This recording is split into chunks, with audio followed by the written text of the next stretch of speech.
Okay, last week we talked about the coaster that changed the coaster industry as we know it, Magnum XL200. For a quick recap of last week, we talked about Magnum starting the coaster wars. At a time between 1989 to 2007, parks would compete to build the tallest, fastest, and best coasters in the world. But you might be wondering what ended it. This coaster would be Maverick. The year is 2005. The coaster wars are in full swing. Cedar Fair has just removed Whitewater Landing. What could this mean? Behind the scenes, the Cedar Point team is planning a new ride for the 2007 season.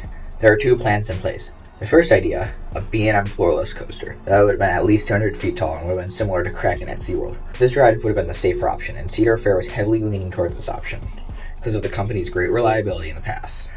The latter option would be a ride like no other, a never-seen-before concept that would have never been tried out before. Cedar Point would decide to take the risk and go with Intamin, despite the heavy risk factor of a new concept and their unreliability in the past. Despite this being a very bad decision, it worked out despite a few problems, which we'll talk about later.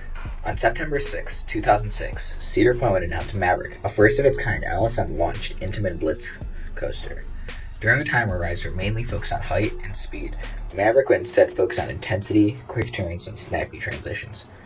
Despite its small height of 105 feet, it is still a great drop. Because of its small size and steep descent of 95 degrees, it makes it one of the best in the world. Maverick would also be the first full-circuit roller coaster that I know of to feature an LSM launch. Despite it being one of the first, it holds up to this day as one of the best launches in the world, gone from nearly 0 to 70 in 3 seconds. Okay, about that incident. Maverick would be originally designed with a heartline roll in the layout. However, after being installed, they would realize this element would put too much stress on the track and trains. It would be too uncomfortable for riders to bear. The heartline roll would quickly be replaced with an S-bend just in time thanks to Intamin already having the track fabricated just in case. Despite how shady it is that they were this prepared, Maverick would open on time on May 6, 2007. Maverick opened to much acclaim, and many people to this day still praise it as one of the best roller coasters in the world, showing other parks that ride didn't have to be bigger and faster to be better. This is what resulted in many parks building smaller rides and packing in much better elements into a smaller package. This also started to popularize the launch coaster, and parks started to lean more towards launch coasters because they don't really carry your lift.